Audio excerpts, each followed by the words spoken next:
It's like a whole new world, guys. Say that with a little bit more conviction. Hi, and welcome back to another episode of Screenwriters Beat. Yay! Please welcome our amazing panel of working screenwriters. Yay! Hi, Margie. How are you? I'm great, thanks, Anne. Welcome I'm back. really great. All right. Thank you. Hey, let's start off with good news. I know you have some good news. Yeah, just a little. I just got picked up by an agent, one of the top agents in Australia. Yay! Yeah, so nice. Very happy. And he's negotiating a deal for me right now. Right now. Ah, didn't waste no time, huh? Nope. Get him Great. to work. Go. Yay. Yeah. Well, that's such great news. Eric Ingram, tell us some good news too. Welcome back. Well, first of all, so glad to be back, my esteemed panel. Always good to see you, Tom. Thank you for some testosterone on Yay, this panel. Tom. Appreciate it. No. This is fantastic. I do have some great news, and that is that my friend Margaret Riseley just got represented by an agent. So I'm celebrating. All the way Thank down, you. all the way down to Australia. You know how we do, Maggie. Way to go. Way to go. Yeah. Thanks, Eric. That is Yeah. the best. Mutual Admiration Society. Yes, all of it, everybody here. Yeah. Eddie Master Giovanni, welcome back. It is so great to be back. Brava, Margie. And I Thanks, want to do Heidi. a little show and tell. This is the advanced reader's copy of my comedic novel that I just got from my publisher. Wow! Yay! Late Fantastic. February 2017. So I'm excited. So congratulations, Margie. And this group is just, it is rocking. This group is rocking. Yeah. So rocking. Yeah. I want Awesome. to be a beta reader. I would Yeah. be so Me delighted. too. That would Me I too. would Yeah. be thrilled, Yeah. you guys. I would I'd like be that thrilled. too. I would Yeah. be absolutely thrilled and delighted. Oh, good. Yay. Well, Thank you. congratulations. That's huge. Thank you. Sign me up. Yeah. Sign me up. Good Yeah. job. Good job. And as you can see, Tom Freyer is back. Yay, Tom! I think Tom needs to be a regular now. I think we need to officially induct him. Yeah. Woo-hoo. Yeah. Yeah. Yeah. I agree. There'll be the fraternity hazing, of course, Tom. Oh, Of course. yeah. I've heard about those. I've course. heard about. Yeah. Did the last one survive? No. No, It depends on sorry. the definition of survive, you know. Yeah. Yeah. Yeah. Brain Yeah. dead but still breathing. Yeah. We went If we- dark. We just went dark. It's a Right. dark If- story. If we tell you. We'll have to. Come on. No cliches. I know. Welcome back, Tom, and welcome to Thank the you. panel for forever, Thank you. for life. Thank you. Yeah. Life sentence. I know you have some good news too, man. I do. My friend Mark just got a new and my friend Heidi just got a new book out. Woo! Plus. Yeah, and Eric is really excited about that, so I'm excited for him too. And I just optioned my third screenplay, the Shaolin Wolf true story, Wow. by an Congratulations. international production company. So I'm excited about that, and now that's the good news. The bad news is I have to create another writing sample because I don't have anything that's. You have nothing left to sell. Of course. Yeah. That's That's a fantastic. good problem. Yeah, that's a good problem and a bad problem. So Yep. that's cool. That is. Well, guys, Yeah. my good news is a project that was dead 2 years ago. It might be alive again.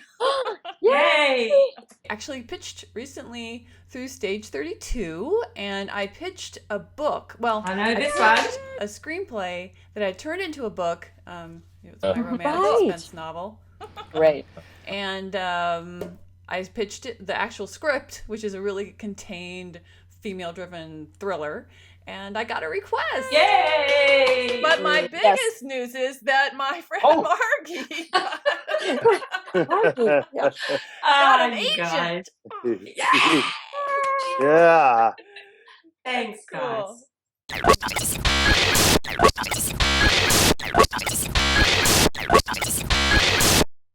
Our topic today is script mistakes you should avoid. And I'm going to throw it first to Eric. But Eric, tell us what are some basic mistakes that we've all made that can really show us off as amateurs? Is very simple things like over describing something, big Yeah. chunks of Yep. description, Yep. big chunks of dialogue, names that all start with the same letter. Yeah. Yeah. And one more that, I mean, we pass it around, but and one more that I just, every time I see it now, I was young too, so we all have the growth and maturity, but there's one thing now that I just really can't, like, it's just like, is when people start the cut twos and the, you know, dissolve two and the, like, all those camera directions, and it's, oh my gosh, painful now. Very So painful. those are my top four. Those are some good ones. Heidi, how about you? I want to echo what Eric said in terms of over description, over writing. Make your pages look really white. Do not make them dense. You know, obviously you want the reader to turn the page. And I would say a personal pet peeve of mine is scripts that are just too long. Keep it as lean as you can. Just a couple of other things. I don't like flashbacks. I don't like narration. I really don't. I'm sorry, I just don't. I also, if each character has the same voice, that's a huge problem. Very, very, very big problem. Proofread, for the love of God. Don't send it out if you've got typos. Sweet God. And as I think I've said on our wonderful shows before, do not make the mistake that I made with my first script that I sent out and include music that you think would be really good here, because no one cares and the rights would cost too much. Leave it. Just leave it out.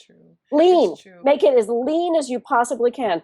Do not do anything that will make them stop turning the pages.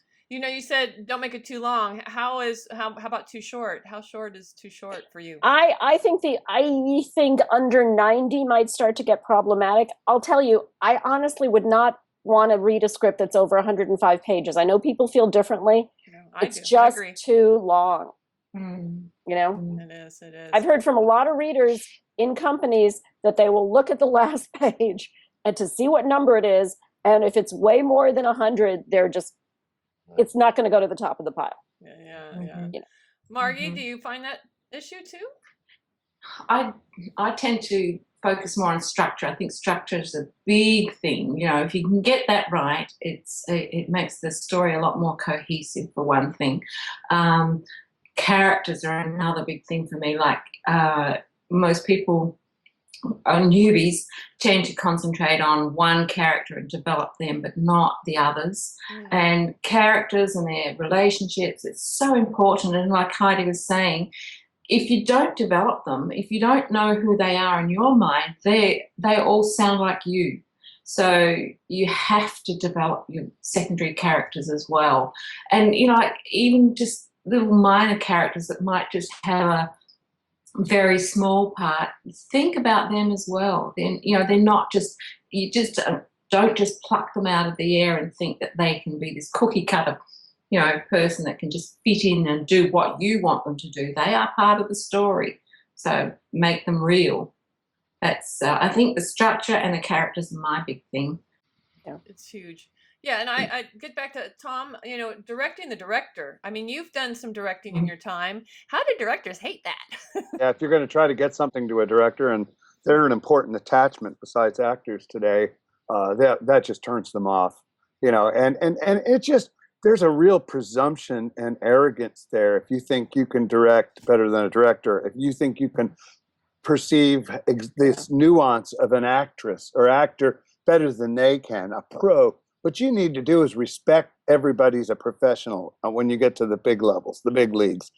And you don't say, you know, that's another one that gets me, is all the Rileys that people seem to think they have to put in underneath, right? Joanne rubs her forehead in consternation. The assumption is that nobody can read in your script what you're trying to get across, and therefore you got to make it plain and simple for us stupid people. The other assumption, arrogant assumption there is that you think you can do it that way instead of, or it's the naive way, instead of putting in the subtext that lets us know. And so the advanced writer puts subtext in, and they go, hey, are you fine with that? And they go, oh yeah, I'm fine. And you know they're not. And that's, but you ruin that if you put in underneath smirks. Yeah, I'm fine. You ruin it. You ruin the experience for a reader. So that's a pet peeve of mine. Another one is that I used to do all the time is two-dimensional bad guys, two-dimensional antagonists. And the concept there, the misinformation is that an antagonist is a bad guy or a bad girl. They may not. They've just got a different opinion that opposes your lead. In their mind, they're not bad at all. And so to the degree that you can make them three-dimensional and make us be able to kind of see their point of view, you'll get an interesting character that an A-list actor would maybe want to play. Yeah, and they've got their own drive. What's making them be the antagonist in the first place? I had a script that just couldn't get, it got all kinds of send it to me, because it had a good title and a good log line, but we'd send it and then we got all and so we took it for coverage and stuff, and we fixed all those things with coverage, and it still get and what changed it was somebody said, a second round of coverage after we fixed all that, said, your character, your antagonist is two-dimensional. It's just a Simon Legree with mustache twisting Simon Legree, and I'm like, so figure out from your character's point of view what it is they want and what's stopping them, and why they tick. And if you can put that in a way that's just really emotionally empathetic to your reader and to your audience, they will love you for that, and you'll have a really interesting antagonist. And can I piggyback on that just very quickly? And I think Margie and Tom said it already, and Eric said it. I need a transition. I need character. I need change. I need change. Yeah. If you don't have the characters, almost all of them, but certainly I would say at least your protagonist, certainly, and preferably your antagonist. If they can change by the end, then I'm going to have a much richer experience as a reader and as a viewer. Sure, absolutely. I like those. Those are all next level stuff, right, Eric? Yeah, no, that's excellent. That's an excellent point, because if you try to make the story only about your protagonist, and yet your protagonist doesn't really change, right? So you put all your focus on you put all your focus in writing on the protagonist. He gets all the cool stuff, best lines, but he doesn't change. He doesn't go through anything. He doesn't lose at all. He tries to make a plan and it doesn't work. And the antagonist is a step or two always ahead up until the end of the third act, right? When our protagonist says, okay, I got to try something new.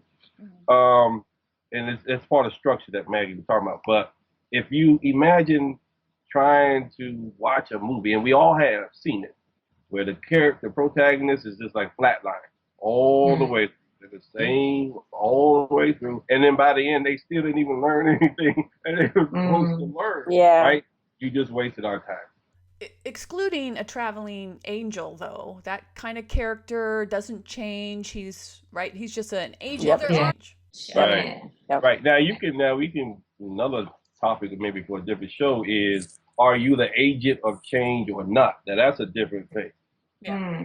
Right, because sometimes like say for instance Shane, if you ever remember reading that Shane, right? So he came into town, he changed the town. He didn't change at all. No. Excellent example, Eric. But he's changing the town. So that's what I mean. So that's another way. So, but you were talking flatline, nothing. Exactly. And right. this Nothing. Right. Yep. But I may give a hint though, a quick hint. If you want a flat character, when I say flat, I don't mean bad. I'm talking about the same all the way through. That's what sitcoms are for. Yeah, true. No, they don't change. They don't change until the final episode. Yeah. It's good. Yeah. Well, they can't change because then the humor's gone usually, right? Yeah, no, that's an excellent example. Yeah. That's just a little. But they're still flawed, and that's another thing.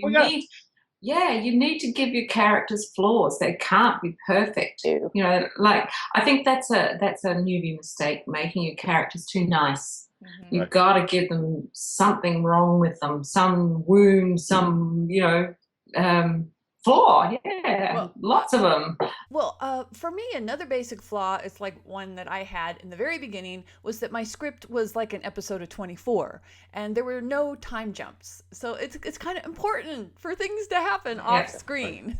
Have you ever been to a movie that is just nonstop action and about Yeah. 2/3 of the way through, you're like, I'm tired. Like, I Need a break. Yeah. don't even care no more. 'Cause I'm just exhausted.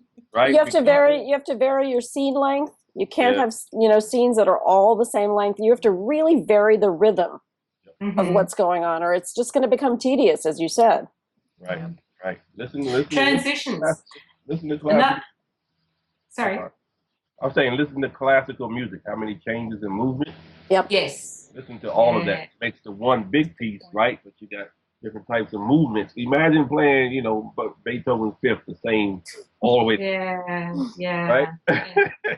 But Absolutely. that's all. How about Yeah. slug lines? Are there any rules? Because some people put a lot of information, and some put none. Right. Keep it lean. Keep it lean. Yeah. Don't overdo. But also keep it the same, right? Yes. So you Right. got Consistent. let's say Tommy's house, right? Let's just say the season, right? But then we say, and his mom's name is Margaret, right? Not because Maggie. It's Maggie's baby. I'm saying. Right. So then we say, we have a scene in the same house as Tommy's house, and then the next time it's the same house, and we say Margaret's house. You're like, wait a minute. Yeah. Yeah. It's confusing. Yeah. So stuff like that. It's very simple, but it's very, very. Do you guys ever add kind of like a modifier or something in the stuff line? Give us an example. Yeah, like what? Interior dark closet night. I don't think I would say dark closet though. What about It's kind you of a guys? given, isn't it? In the way- Yeah, exactly. But it's, yeah. So I would think that's a newbie mistake myself. Yeah. But Overdone, if you do it, Eric, overdone. do you do it? Oh, if I'm gonna do it, I'm not gonna use dark. I'm gonna use morbid. I'm gonna use some other strong Yeah, visual. yeah. But yeah, I just Yeah. sometimes. So I saw that a couple Yeah, times. yeah. What about back-to-back scene locations? Have you seen that error? Oh yeah.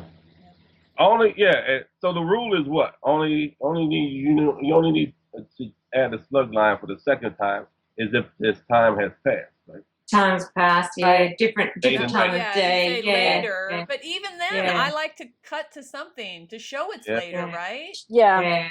yeah. Yeah. Right. And That's that's what how- I was going to talk Yeah. about, transitions too. Yeah. You know, like it's important that you can't just hop from one scene to another. You've got to link it somehow Yep. with a visual, a sound, Yep. something to make it flow. Right. Otherwise, it doesn't make sense. If you just put in something small like a sound, for instance, that morphs into something else in another scene, it just helps that passage. And, and time change as well. Well, what Yeah. about continuous? Adding in continuous. That's one I think. I know I go back and I take it out. I put it in when I'm just writing, and I Right. take a lot of those out. Yeah, most of the time I do, but it depends on the story, I think, because sometimes you do need to know that it is actually Right. Do you like have a rule? if- I have a rule for when I use it. I think it's Dave Trotter's rule. What is it? My continuous scene is like when a character walks out of one scene directly into another scene. It's not like a scene that's happening simultaneously somewhere else. Yeah. That Yeah, is- no, I don't use continuous for that. If it's swapping to a different scene, a different location. No. Yeah, no, I do. I'm gonna say the way I look at it, in my mind the visual is not cut, like there's no cut there. Right. Right. Like I'm going, I slam through the glass, pick up, run, get it right. If it's no cut, it's just it's. That's continuous. right. Yeah.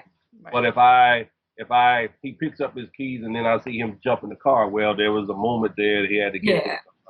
So that's a Yeah. moment later.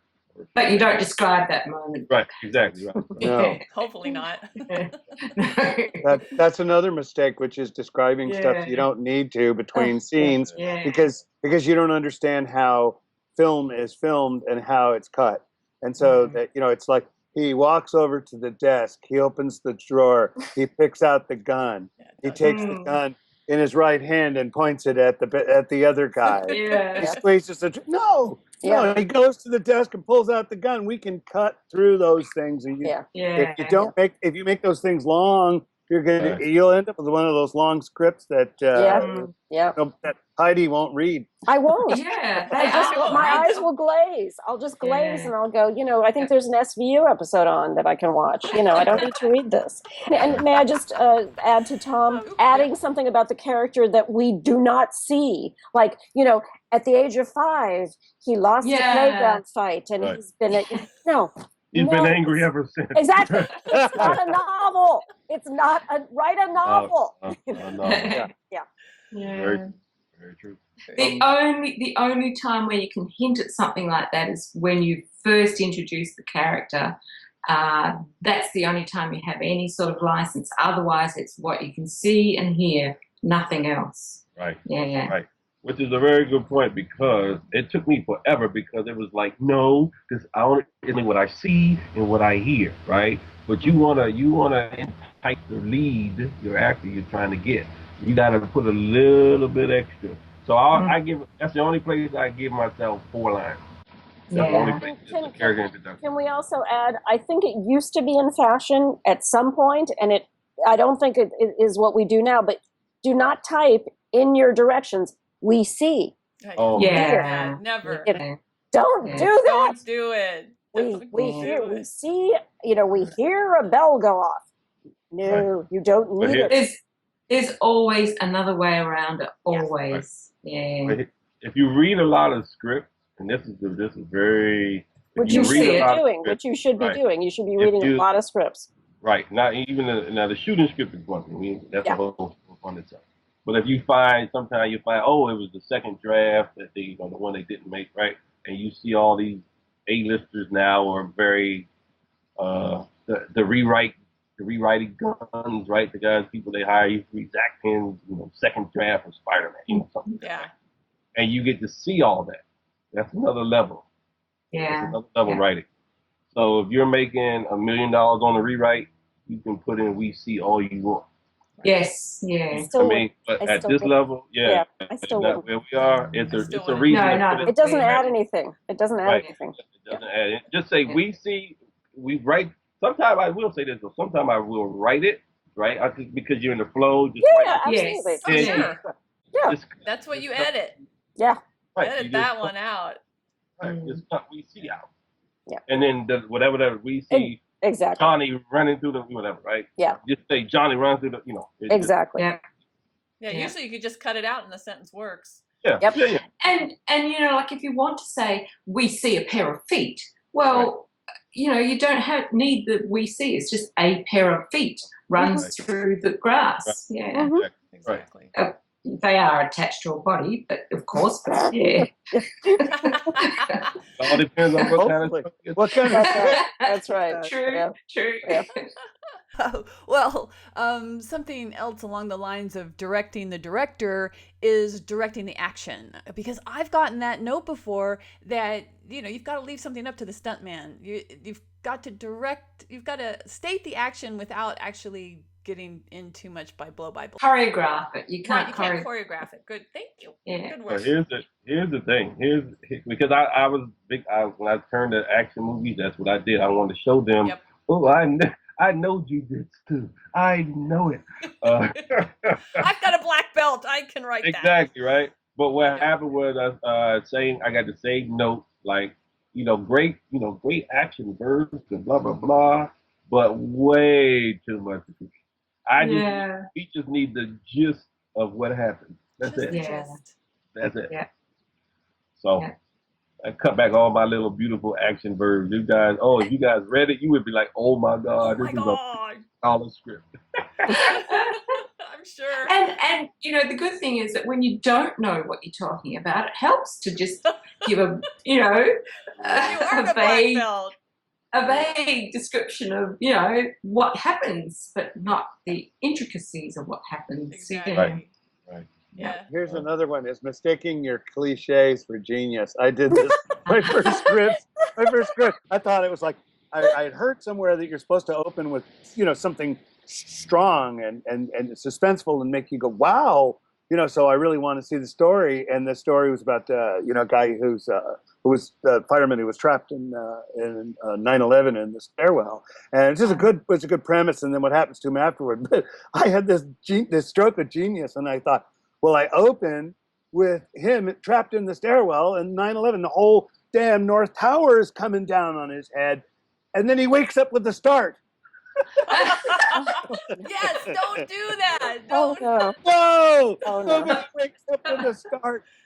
Oh. No one should wake up at the beginning of a script anymore. Yes. It's been overdone. No. Exactly. Especially the readers. And then start that Especially Mm. the worst one is waking up in their own bedroom and brushing their teeth and having their breakfast. Who wants to see all that? No. I know. Or a dream. It's I know. all a dream. Yeah. Because they read in some screenwriting book that you should start with their normal day. Right? Yeah, Oh, yeah, Right. Right. Those They go to the screenwriting bathroom. books. Ah. Right. yeah. So are And no. we missing any big ones that we should share? Oh, Dialogue. on the Dialogue that says dialogue. what you see. How about that? On the nose Oh, dialogue. yeah. Don't do it. Don't do Yeah. it. Oh, and what's the exposition? Obviously, don't put that in your dialogue. And Yeah. what's the other rule? It's like people rarely refer to each other by their By names. My Yeah. name, It's like, that's a whoa, big. whoa, and I think I mean, Yeah. people don't talk. What we've often said. I think we've said before. Take an acting class. Yeah. See how people Especially- talk. Especially when it's one-on-one in a group like this where we want to direct to a particular Indeed. person. That's Yeah. fair enough. But Yeah. when it's one-on-one, Yeah. oh, Rarely. Then we say, Yeah. that's a good point, Marg, who has an agent. Which is one word now. Yeah. Yeah, Right. it is. It just Normally, cuts yeah, out. you don't. We just Yeah. respect her so much more. And if I could just elaborate a little on what they mean by on the nose or expository, it's Yes, like okay. I always refer to it as the explanations in the game of Clue. If anybody remembers that, the board game where they go, "Oh, so while you were in the dining room, Dr. Mustard was in the kitchen with the candelabra." It's like if that's the way you're going to solve things, and that's explanatory on the nose dialogue. That's bad. I hate things like the famous. Well, as you know, Dave, when we Yes. were kids, Yes. Well, you lost me. since you're you my lost me. sister, Yeah, Yeah. that's the worst. Right. Yeah. Don't Every- do that, people. Don't Right. do that. Every bit of dialogue has to earn its right to be in the scene. Mhm. Well said. So Yeah. Well said. when you do the hey Johnny, you shouldn't drink that soda remember when you were 7 and Daddy said don't drink, like oh my god, Yeah. right? Yeah. It's so dialogue. I think one of the best things I did when I was in New York was to walk around with headphones on, but no music was playing. That's great. Because you Ooh, could sit eavesdropping. next to people. You could sit next to people and hear them talk.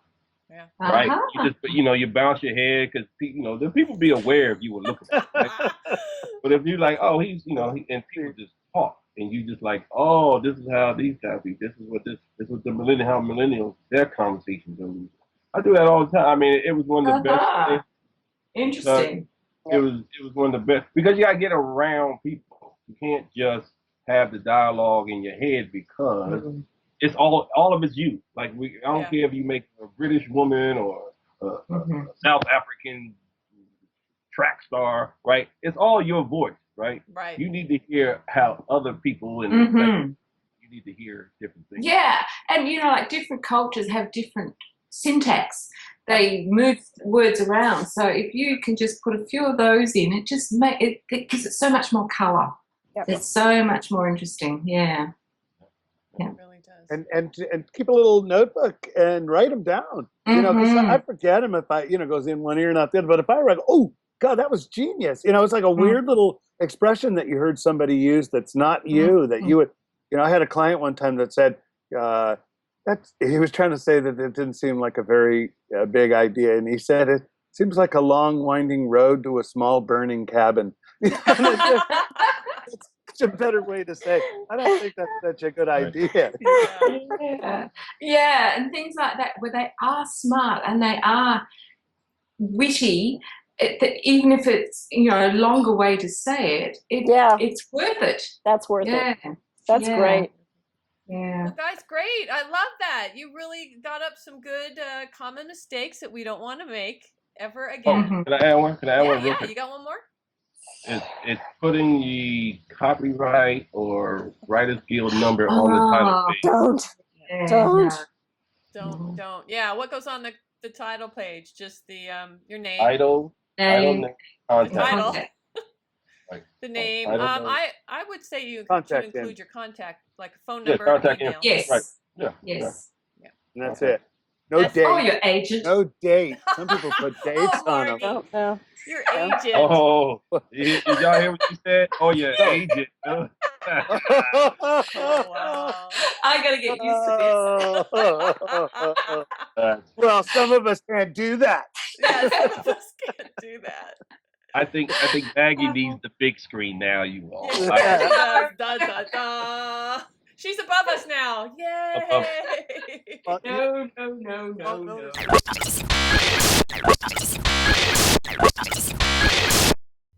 Our Q&A question today comes from one of our wonderful, wonderful fans. We love you Yay. guys. Yay! How do you Yay. submit to Hulu or Netflix if you don't have an agent? So Margie sits this one out, right? Yes. We'll X I out haven't of the tried, picture. so I don't know. as coffee and grapes is brought to her as we talk. Yes. Yeah. Her cabana boy is fetching her Yeah, coffee. yeah.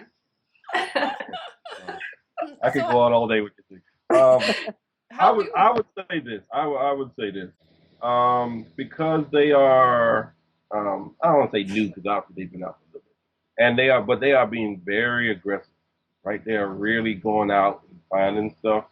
I think the biggest thing, if you don't have an agent, is either look at the list of people, in the credits. Write their names down. Probably, I don't care who it is. Obviously, you would want someone in the writing team that would be better. And you know what? Writers on like LinkedIn and social media, they kind of accept your invitation kind of quick, Mm-hmm. That's true. right? I've been noticing that. Like, I just writer who's on Blacklist just accepted me on LinkedIn.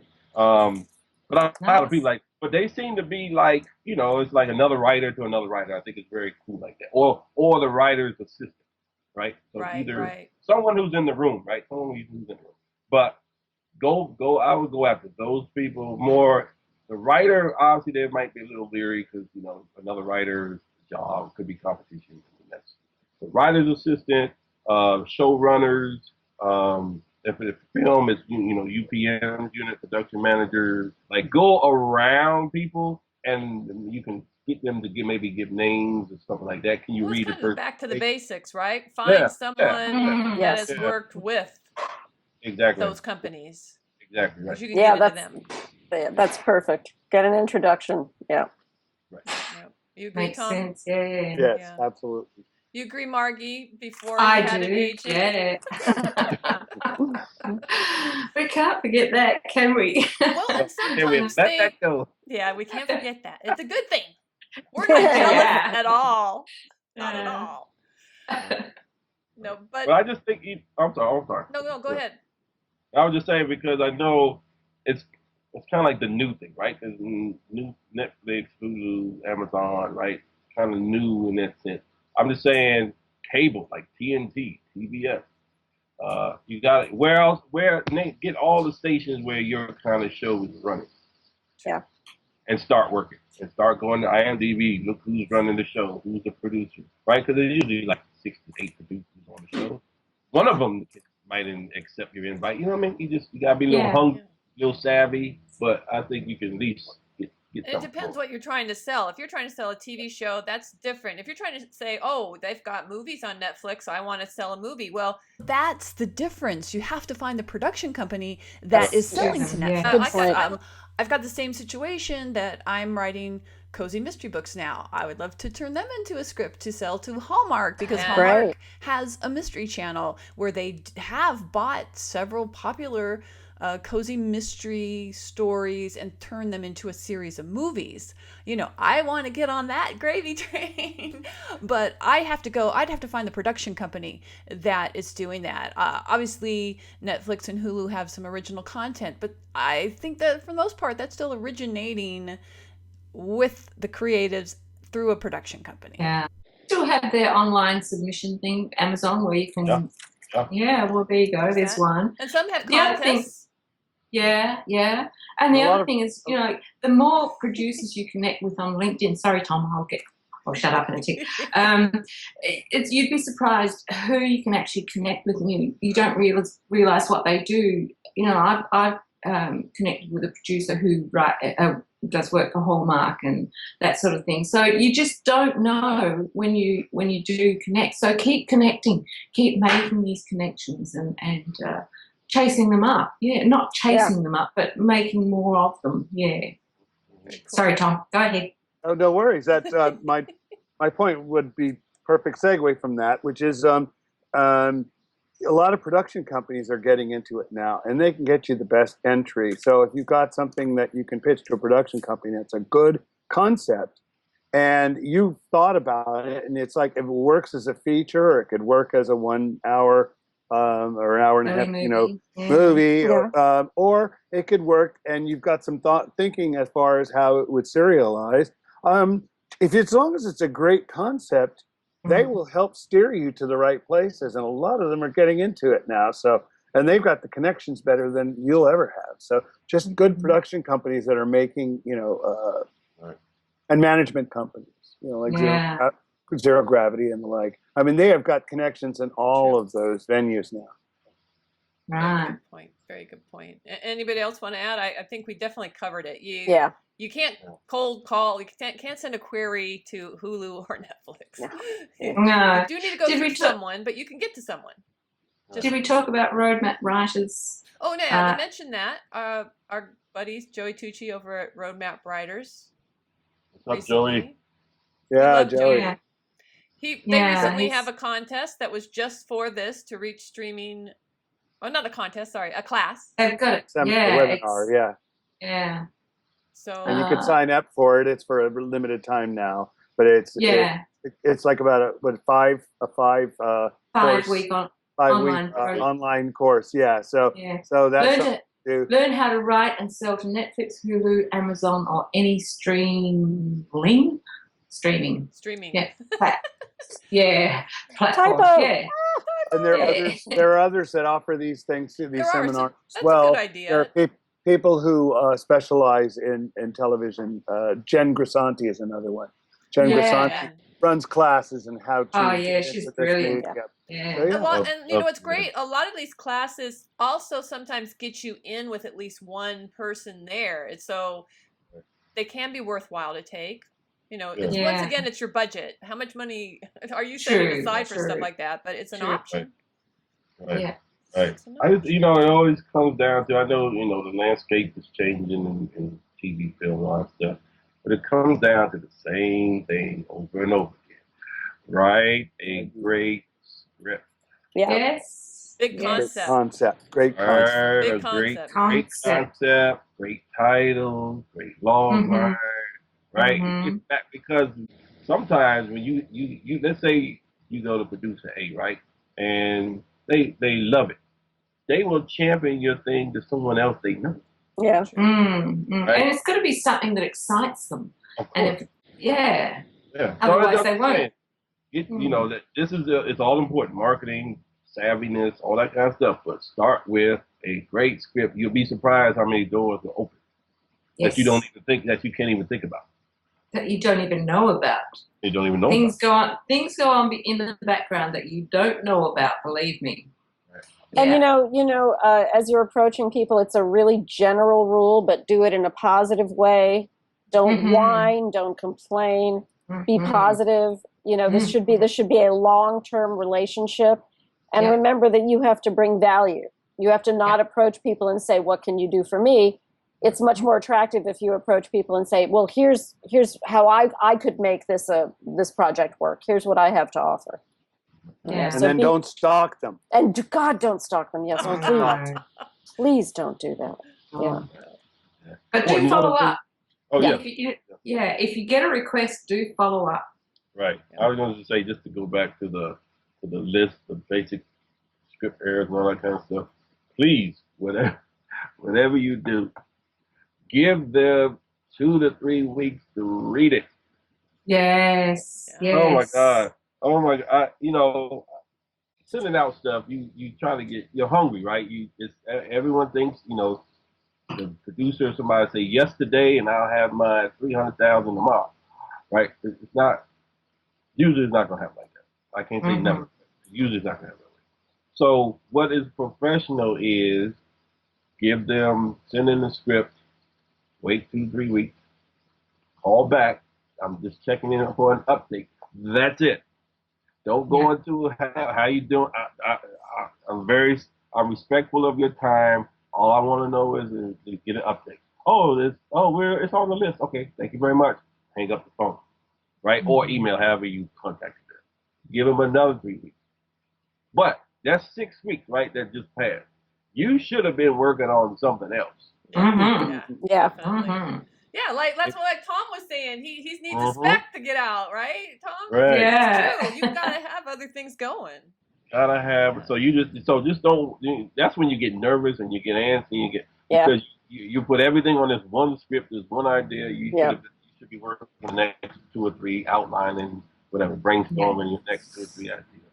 Yeah, and I mean, you don't need to write a complete script. You don't have to sit down and write a new spec. You can work on concept. Yeah. You know, because you might start one, get so far, and think, I'm not so excited about this anymore. Maybe I'll try another one. So if you do that in an outline form first, you're not going to all that effort to write something that you're not going to. Oh, my assistant, my copy bringing assistant is pulling up the blinds. How great. Look at this. Oh my gosh. Must be nice to have an agent. Are they going to type switch down? Oh my God. I wouldn't know. Wait a minute. I'm going to reach over here and hurt myself trying to pull my blinds open. Don't do that, honey. Darling, it's too bright in here. Darling. Yeah, where's your little bell? I'm so sorry we interrupted what you were saying, but that was just too funny. The light was going. It's too bright now. My gift requires a rest. Don't worry, Maggie. We all you can get us all back pretty soon. So. Yes, you wait till you have your agent's assistance. Well, can I add something? Yes, you may. Well, I do have an agent. Oh, Yay! And today I just realized he just wrote me back that he had joined forces with this manager. Great. So I looked the guy up. Oh my goodness, he's one of those old Hollywood dudes. That's what I want. I want someone who's been around for a while. Right. Yeah. right. But he's just worked on over 300 films. Wow. Very cool. Wow. And you were keeping this Eric, yourself. we're gonna praise you up now. Yeah. Bow down. Okay. So no, I just checked that. I saw that email. So if you were going to my IMDb page now, you would see reference agent and manager. Oh, Awesome. Great. Good job. congratulations. That's fantastic. So we should have a show on agents. Well, now we will. We should. How to get an agent. Look for that as an upcoming show. We've come to the end of another episode. Oh, already? It happens. But as we say farewell, we should start with our newest panelist, Tom Freyer. Tell us how you knew, when you were finally said, now because of this, I'm a professional screenwriter. Oh, I don't know if I get to call myself that. I guess it was in literally the first time was when I got paid. for writing. That before that, you can say you're professional, but I think it's the I've graduated from the master's class, MSc, master's certificate class through Screenwriting U, and got my third script optioned. I think that made me say, okay, maybe I am the really one now. Yeah, cool. Definitely. Those are all very, very good things. Margie, how about you? I know it wasn't because an agent, even though that really helps. No. Yeah, that helps. I think it was when I had a short film produced. I was asked to write a short film, and it happened so fast. Like, I was asked on a Wednesday afternoon. I wrote it the next morning, turned it in the next afternoon. On the following Monday, I got the go-ahead, and then it was in filming, and it just happened that fast. And I think that made me think, wow, yeah, I can do this. I'm real. Yeah, brilliant. Thanks so much for being here, too. Thanks for having me. Too. You're welcome. Heidi Mastrogiovanni, thank you again for being here. What was that first professional moment? It was twofold. It was seeing a production company check made out to me, and then also being eligible and joining the Writers Guild. Oh, wow. Oh. Nice. Well, granted, this is Maggie's day. Don't get me wrong. But Heidi is the one in the guild. She's in okay? the guild. She is, absolutely. Yeah, that's a whole. That's Michael Jordan in college. Well, you guys rank in a You're lot of so ways. cute, Eric. You're so cute. I love you. You're so sweet. I'm 5'2", and I just love in any way being compared to Michael Jordan. It's like, oh my God. Brilliant. Eric, thank you also for being here. You bring so much, my friend. Thank you. What was your first moment of professionalism? Can I have an A and B? Sure. And it's real quick. I promise you, it's real quick. The first time was I told you all in many episodes ago that I wrote a script in my senior year in undergrad for a creative writing class, and it got second in the competition with Eddie Murphy, Paramount Pictures. That's right. But that was, but I got paid for that, and I got like $750, right? So that was that. That said, I could write. That's all that said. The second one was when the first option for my NASCAR movie, because it was like people I didn't know, right? Like no one knew me. They just they heard the idea, send it to me. Oh, I gotta have this. I'm gonna send you the option right now. That was like, oh. Okay. So it was like, even though I didn't get money for that one, it was like, one was like, because it was an X, and then the teacher sent it in without telling me. That's why it was kind of shocked. So it was even like, what is this? Why are these development executives coming to see me? I don't really understand. Right, but that was that. But then this one was me actually sitting down, writing it, doing all the stuff, blah, blah, blah, and someone saying, I want that. Cool. Someone I didn't know. So that was really nice. That's a good moment. That's a good moment. Yeah. How about you, Anne? Yeah. Well, for me, what was your professional moment? I was hired to write a kids' action adventure film, and that felt great. But I felt really professional when they called me from the set to tell me that I needed to rewrite a scene because they had access now to 2 hot air balloons. Can you add in a hot air balloon chase? Because I can film from one. Excellent. I'm like, this is professional. They're calling from the set. Add the scene. Wow. Nice. Yeah. So that was my moment. I like that. Thank you. And thank you again, everybody, for being here. Another wonderful, fabulous show. Yay. All right. We'll see you guys again for another episode of Screenwriters Beat. Bye. Bye.